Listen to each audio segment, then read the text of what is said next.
Do you love your wife, Doug? I rolled my eyes.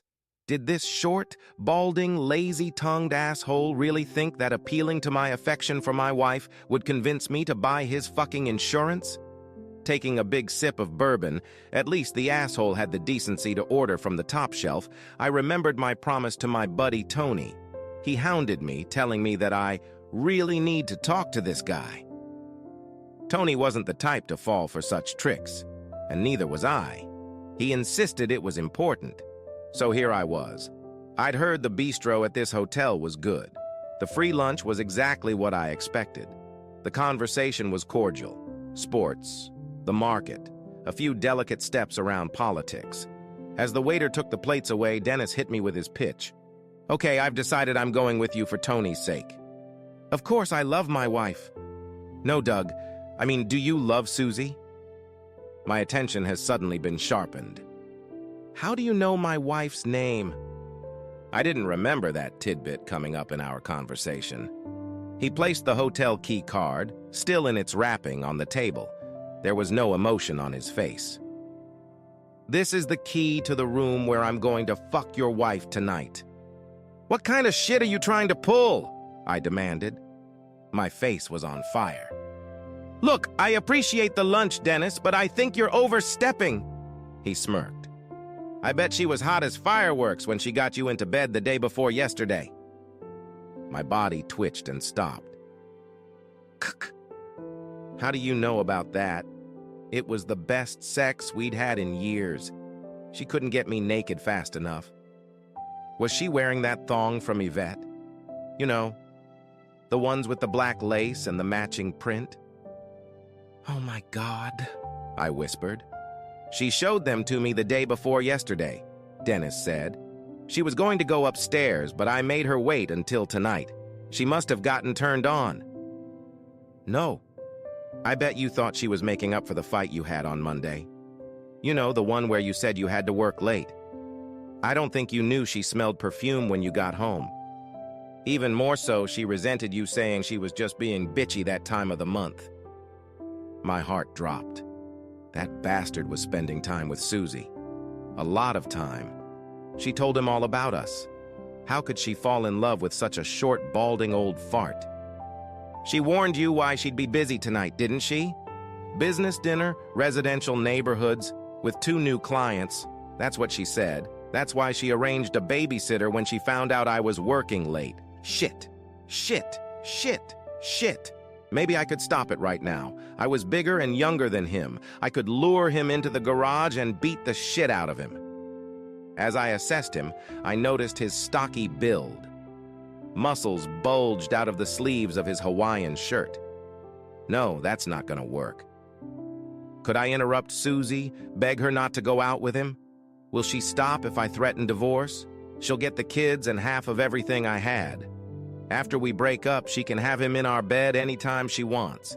That asshole was going to entertain my Susie, and there wasn't a damn thing I could do about it. Please, Dennis, I begged, the only option I had left. Please don't. The waiter brought the bill. Dennis put his credit card on the tray. She was easy to deal with, he said. She just wanted some attention. How long has it been since you pined for her? What do you mean? We talk all the time. Dennis shook his head, smirking at me. But are you pining? Or are you just nodding and thinking about what's waiting for you at work? He couldn't have known about that. Couldn't he? How long has it been since you sent her flowers, Doug? You know she likes pink noses. How long has it been since you took your wife to lunch instead of your secretary? If you'd stopped by just once, you might have seen the pink napkins I bought for her desk last week. Oh, shit. How long has that son of a bitch been working on her? When was the last time you made her feel like a woman and not just a mom and a housekeeper? When was the last time you told her how much you needed her? The guilt was tearing at my heart. It was my fault. Now I was terrified that it was too late. He leaned forward, his eyes narrowed.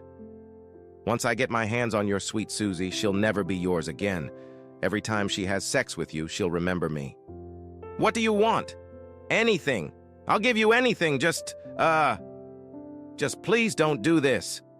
He paused, looking across the table at me, bringing the glass to his lips to take a long, slow sip. "I want 3 things," he said, raising 3 fingers. I gulped. He had me by the balls. Did he really expect me to do something perverted? It didn't matter. Whatever it took to keep him away from Susie, I figured I'd do it. "First, you're gonna stop sleeping with Katie." "We're not—" "Stop!" he said loudly, causing the people around us to look around. He wagged a short, fat finger at me. "You know what I mean, Doug. Enough. Your secretary is out of the game." All right. It's done," I agreed. "What else?" "Your lovely wife will be in the lobby at 6:30 sharp. You know how she is about being on time. I'll be there at 7:35. You have 5 minutes to change your wife's mind." "Oh, God," I whispered. Tears misted my eyes. I wiped them away with the back of my sleeve. "Okay. 5 minutes, Doug. Make your best move. If you can't, then it's my turn. I gotta tell you, Susie's been looking forward to me for a long time. 5 minutes. Shit! How do I do this? Flowers, of course. No. 1 flower. I need to listen to her, like he said. I really ignored her, didn't I? The job was awful, but I made it worse. 5 fucking minutes. Shit. I didn't notice Dennis stand up. He looked down at me intently. "Good job, Doug. You're going to need this." He turned and strode away. He was already out the door before I remembered. What was the 3rd thing? It was then that I saw the key card he'd left on the desk.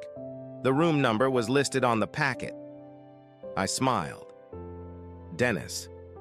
She's so pretty, sitting there alone. The elegant champagne-colored dress accentuates the highlights in her brown hair. She glances anxiously at her watch. It's 7:29. I almost hope he changes his mind.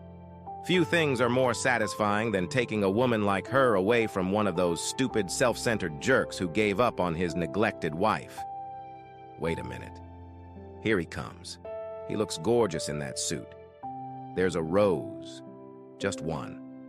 Nice touch. Does he have what it takes to pull this off? Or is this goodbye?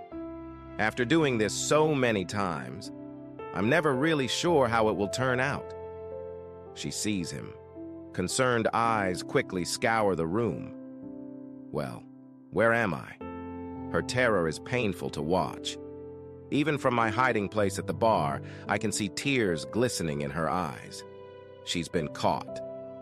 She thinks the marriage is over. We'll see. Maybe it is. He leans in to kiss her. She looks confused as he gives her a flower, then sits down and takes her hand across the table. He talks to her. Her hand flies up to her mouth. I think he just apologized. Good for you, boy. She reaches for both of his hands, clinging to them with all her might. She nods in response to his question. One word appears on her smiling lips. Yes. There are tears on her face, and hope, and love. The waiter appears. Their conversation is brief, only a few seconds. The waiter tucks the order book into his apron and leaves with a shrug. The two of them get up from the table and embrace each other. Their kiss is long and loving. Hand in hand, they walk out and turn to the elevators. Well, looks like they'll have something to do in their room tonight, and I have a date with Rosie and her sisters. Can't say I'm too disappointed. It's a win-win. She'd be pretty damn great sex, but it's better this way. I raise my glass to their long marriage. I'll wait a few weeks before I contact Doug to see how things worked out.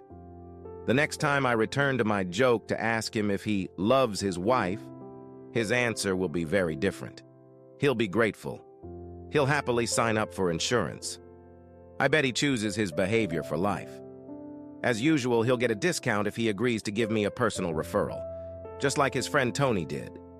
I have a good feeling his secretary's husband isn't as understanding.